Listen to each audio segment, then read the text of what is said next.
देखिए भाई, इस वाले क्वेश्चन में क्या बोल रहा है, ग्रेटेस्ट इंटीजर फंक्शन है और ये सब है।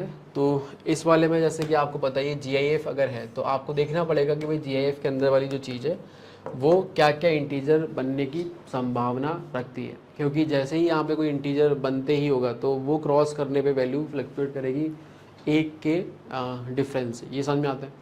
तो मैंने पहले तो यही देख लिया कि जब x तुम्हारा है ना कहाँ से कहाँ है भाई, 0 से e³ है, ठीक है, उस समय ये अंदर वाला जो फंक्शन है, अंदर वाला फंक्शन कौन सा है भाई, e⁻1 - x है। ये फंक्शन तो ऑफकोर्स कैसा है, डिक्रीजिंग है, ये समझ में आ ही रहा है। मतलब डिफ्रेंशिएट करके देख लो, वैसे तो ग्राफ भी हमें आता ही है। क्या ग्राफ आता है भाई इसका, बोलिए। e⁻−x का बनाया, ठीक है, उसके बाद x को रिप्लेस कर दिया किससे, x-1 से, ठीक है। तो ये देखो आपको क्या मिल जाता है, ऐसे बिल्कुल मिल जाता है, समझ में आएगा। तो e⁻−x का ग्राफ कैसे बनेगा, ये तो सभी को आता ही है, ठीक है। वो ग्राफ इस तरीके से बनेगा, और जब x को x-1 से रिप्लेस करेंगे ग्राफ एक यूनिट आगे शिफ्ट हो जाता है, ये ठीक है। तो 0 पे वैल्यू कितनी आ जाएगी, फिर e आ जाएगी। तो ये पॉइंट 0, e होगा, क्योंकि ये ग्राफ है y = e⁻1 - x का, समझ में आया। तो कुल मिला के ये तो बात होगी इसकी। तो 0 पे आ गया, एंड e³ पे वैल्यू कितनी आएगी, क्या ये भी निकाल सकते, बिल्कुल निकाल सकते। e⁻1 - e³, तो ये कुछ यहाँ आ गई e⁻, थोड़ा और आगे लिखते हैं चलो। तो ये वैल्यू मान लो कुछ आ गई e³ पे वैल्यू क्या आ जाएगी भाई, e⁻1 - e³ आ जाएगी। अब ये हमें सबको पता ही है, क्या पता है हमको, ये कितना हो गया भाई e, है ना। तो हमने क्या देखा अभी तक, हमने देखा जब x तुम्हारा 0 से e³ ट्रेवल कर रहा है तो ये डिक्रीज है। तो पहले अपनी मैक्सिमम वैल्यू e ले रखा है और फिर गिरते गिरते e⁻1 - e³ तक पहुंच रहा है। अब इसमें देखने वाली बात क्या है, इसमें देखने वाली बात ये है कि ये तो नेगेटिव है, और e की पावर में अगर नेगेटिव नंबर आएगा तो वो चीज़ 0 से 1 के बीच में होगी। तो ये फ्रैक्शन है, ये समझ में आ गया। ये तो हमारा क्या है भाई, this is greater than, positive तो हो गई, एंड लेस देन 1 होगा, है ना, फ्रैक्शन।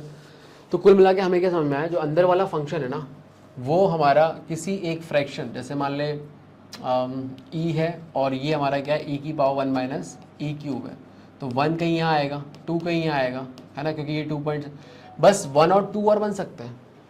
मतलब मेरे को ये देखना है कि भाई जब जब ये इंटीजर बनेगा वहाँ तोड़ना पड़ेगा।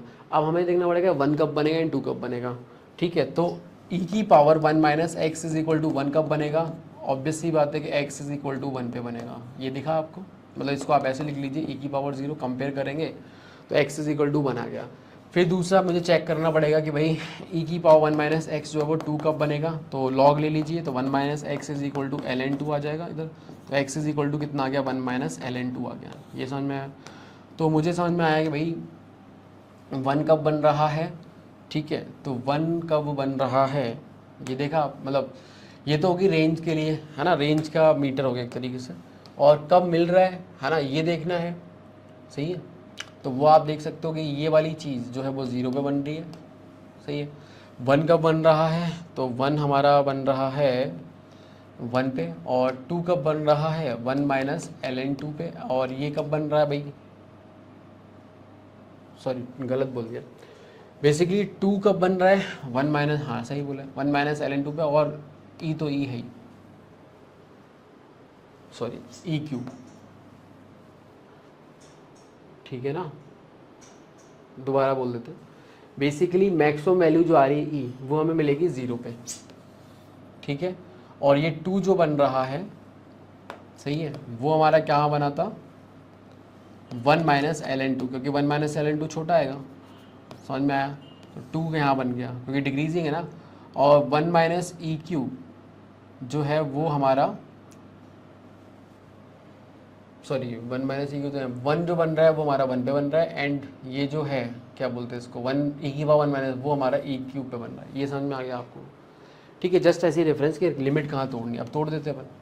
तो अब जैसे मेरे को समझ में आ गया भाई, 0 से लेके 1 - ln2 पे तोड़ा, क्यों तोड़ा, क्योंकि 0 से लेके 1 - ln2 में क्या स्थिति रहेगी, ये समझ में आ रहा है आपको, कि 0 से लेके 1 - ln2 में 0 वैल्यू कितनी आ रही है, e आ रही है ना। और तो बेसिकली 2.7 समथिंग क्रॉस कर गया, एंड 1 - ln2 पे वैल्यू 2 बन रही है। तो वैल्यू जब मैं one minus L N two से छोटी रखूँगा तो आउटपुट अंदर वाला जो है फंक्शन बेसिकली वो हमारा 2 से 2.72 समथिंग चलेगा, तो उसका जी एफ 2 आएगा, तो ये आ जाएगा 2 इंटू डी एक्स प्लस अगला कितना आएगा 1 माइनस एल एन टू से 1 तक, है ना। उस समय बेसिकली आंसर कितना आएगा 1 आएगा, ठीक है। एक एक कम करते चले जाओ। तो अगला 1 से लेके कहाँ पे ई क्यूब तक जाओगे तो ये 0 ही आ जाएगा, तो इसमें तो कुछ करना ही नहीं, बस ये करना है तो ये हो भी गया। एक्स आएगा और लिमिट डालोगे तो 1 माइनस एल एन टू आ गया, सही है भाई।